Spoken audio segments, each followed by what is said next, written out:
Assalamualaikum warahmatullahi wabarakatuh.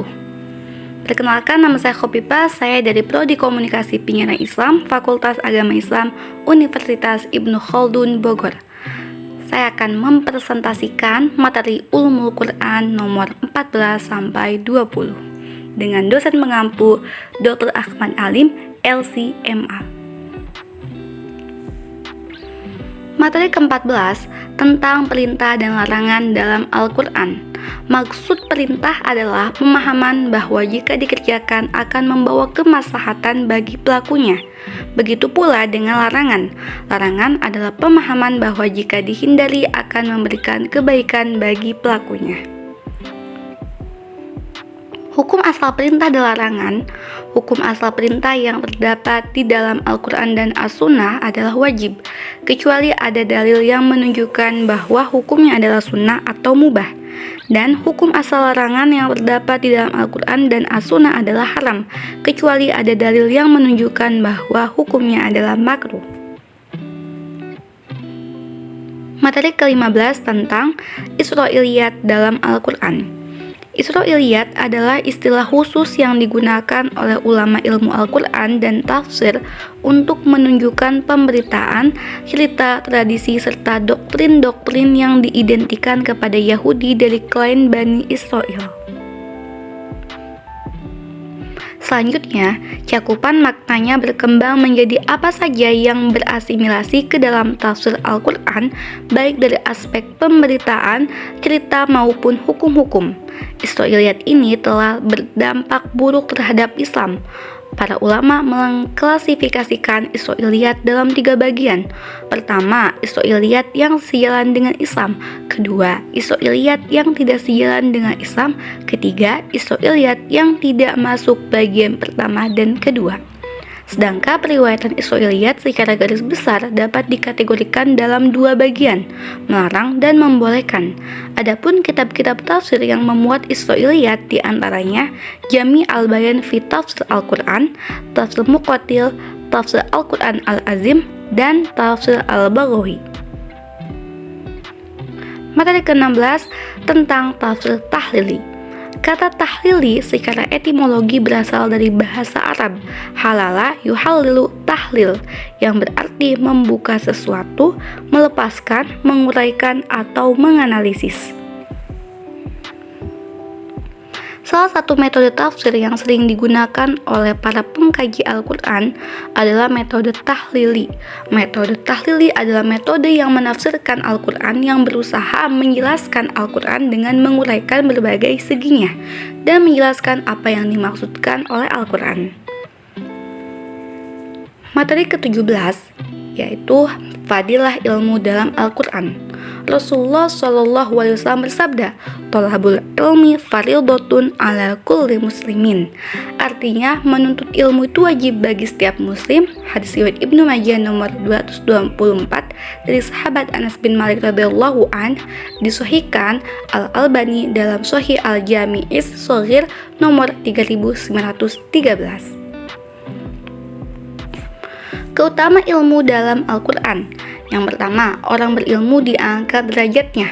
Allah Subhanahu wa Ta'ala berfirman, "Niscaya Allah akan meninggikan orang-orang yang beriman di antaramu dan orang-orang yang diberi ilmu pengetahuan beberapa derajat." Quran Surat Al-Mujadilah ayat 11. Yang kedua, orang berilmu takut kepada Allah Subhanahu wa Ta'ala. Dalam surat Fatir ayat 28, Allah Subhanahu wa Ta'ala berfirman, "Dan demikian pula di antara manusia, makhluk bergerak yang bernyawa dan hewan-hewan ternak, ada yang bermacam-macam warnanya dan jenisnya. Di antara hamba-hamba Allah yang takut kepadanya hanyalah para ulama. Sungguh Allah Maha Perkasa, Maha Pengampun." Yang ketiga, orang berilmu akan diberi kebaikan dunia dan akhirat. Dalam surat Al-Baqarah ayat 269, Allah Subhanahu wa Ta'ala berfirman, Allah menganugerahkan al-hikmah atau kefahaman yang dalam tentang Al-Quran dan As-Sunnah kepada siapa yang dikehendakinya, dan barang siapa yang dianugerahi hikmah, ia benar-benar telah dianugerahi karunia yang banyak, dan hanya orang-orang yang berakal lah yang dapat mengambil pelajaran dari firman Allah. Yang keempat, orang berilmu dimudahkan jalannya ke surga. Dalam sebuah hadis tentang keutamaan ilmu pengetahuan dalam Islam, Rasulullah SAW bersabda, artinya, siapa yang menempuh jalan untuk mencari ilmu, maka Allah akan mudahkan baginya jalan menuju surga. Hadis riwayat Muslim nomor 2699. Yang terakhir, kelima, orang berilmu memiliki pahala yang kekal. Ilmu akan kekal dan bermanfaat bagi pemiliknya walaupun ia telah meninggal. Dari Abu Hurairah radhiyallahu an, ia berkata kepada Rasulullah SAW, artinya, jika seseorang meninggal dunia maka terputuslah amalannya kecuali 3 perkara, yaitu sedekah jariyah, ilmu yang dimanfaatkan, atau doa anak yang soleh. Hadis riwayat Muslim nomor 1631. Materi ke-18 tentang tafsir Al-Muqassidi. Tafsir Muqassidi adalah satu dari model penafsiran Al-Quran yang selain membahas makna teks, juga menggali maksud di balik teks, baik secara partikular ataupun universal. Secara sederhana, tafsir Muqassidi adalah tafsir yang bergerak dari menjelaskan cara atau kaifiyah al-wasfiyah menuju menjelaskan maksud atau maqasidiyah al-ghayatiyah. Juga menjelaskan tentang 5 nilai fundamental maqasidi. Pertama, keadilan. Kedua, kesetaraan. Ketiga, moderasi. Keempat, kemanusiaan. Kelima, kebebasan disertai dengan tanggung jawab. Ada pula 5 aspek penting yang disebut dengan usul khamsah yang berkaitan dengan maksud dalam syariat. Materi ke-19, keutamaan surat Hamim. Ada 7 surat Al-Quran. Apabila seorang muslim membacanya, maka Allah mengubah hati musuhnya menjadi kekasihnya. Kata Syekh Muhammad seperti dilansir Masrawi. Dia menjelaskan bahwa Allah Subhanahu wa Ta'ala akan mengubah hati orang yang kejam padanya menjadi mengasihinya, mengubah orang yang membencinya menjadi ramah padanya. Syekh Muhammad Abu Bakar menukil hadis yang diriwayatkan dari Al-Bara bin Azib radhiyallahu an bahwa Rasulullah SAW berkata kepada sahabat dalam suatu kondisi perang bahwa sesungguhnya kalian akan menghadapi musuh-musuh kalian, maka slogan kalian Hamim la yunsarun, Hamim mereka tidak akan ditolong. Itu artinya, dalam riwayat yang lain disebutkan bahwa apabila mau mengadakan serangan melawan musuh, maka bacalah oleh kalian Hamim la yunsarun. Dan di dalam perang Hunain, Nabi Muhammad SAW mengambil segenggam debu dan melemparkannya ke wajah musuh, maka rusak wajah musuhnya sambil berkata Hamim la yunsarun. Dan dikisahkan Sayyidina Anas, maka orang-orang itu atau musuh kaum muslim dikalahkan, dan kami tak menembak dengan panah dan tidak juga menusuk mereka dengan tombak dan tidak juga menebas mereka dengan pedang.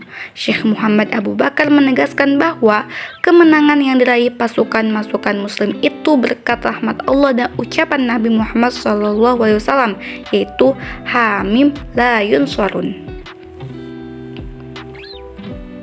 Syekh Muhammad Abu Bakar mengatakan, bila seseorang takut pada musuh, maka bacalah 7 surat Hawamim, yaitu 7 surat dalam Al-Quran yang dimulai dengan lafaz Hamim, yaitu surat Ghafir, surat Fusilat, surat Asy-Syura, surat Az-Zukhruf, surat Ad-Dukhan, surat Jathiyah, dan surat Al-Ahqaf. Maka bila membaca 7 surat tersebut, Allah akan menolong. Akan tetapi bila tidak sanggup membacanya, Syekh Muhammad Abu Bakar menyarankan untuk memperbanyak melafazkan Hamim la yunsarun. Yang terakhir, materi ke-20, hukum terjemah Al-Quran. Allah Subhanahu wa Ta'ala menciptakan manusia berbeda-beda bangsa dan suku bangsa supaya saling mengenal dan memperoleh manfaat, bukan supaya saling membenci.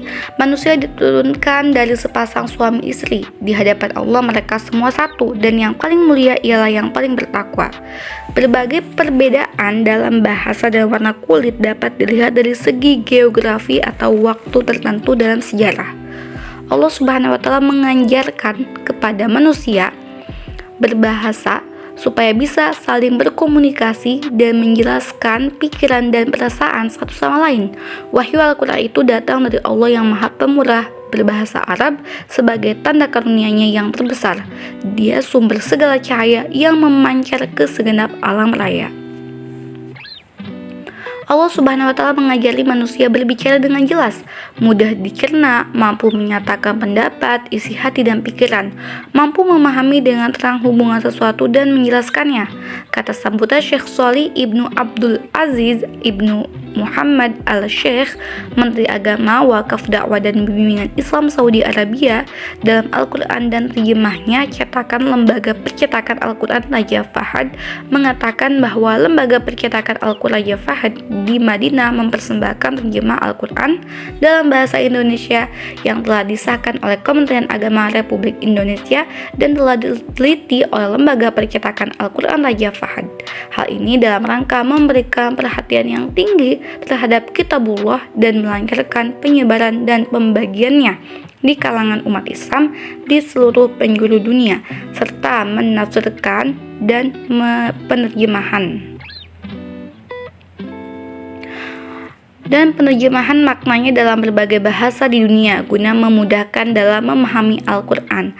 Terjemah Al-Quran bagaimanapun telah dilakukan dengan sesama, namun tetap akan ada kekurangan dalam membawakan makna yang agung yang terkandung dalam nas Al-Quran yang penuh dengan mukjizat.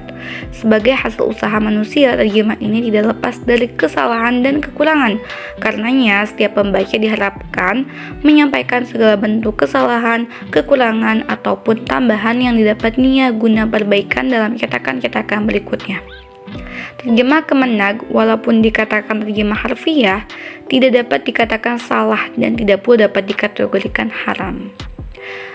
Baik, cukup sekian presentasi dari saya. Mohon maaf bila ada kesalahan. Kurang lebihnya saya berterima kasih banyak. Semoga kamu bisa mendapatkan ilmu yang bermanfaat dari presentasi ini. Semoga beruntung. Wassalamualaikum warahmatullahi wabarakatuh.